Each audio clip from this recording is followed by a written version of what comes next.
मजा आई दोगे इसको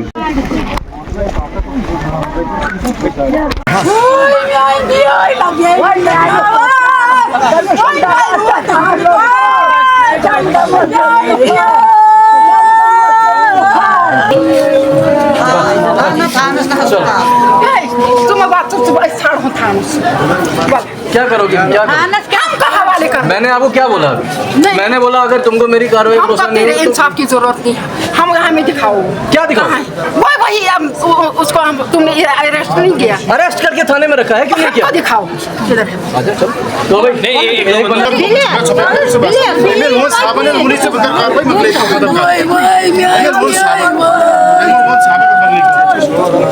आपकी जो ये बेटी है, ये मेरी बहन है, ऐसा थोड़ी है। हमारे घर में बहन है, मेरी भी माँ है, ऐसा किसी के साथ नहीं होगा।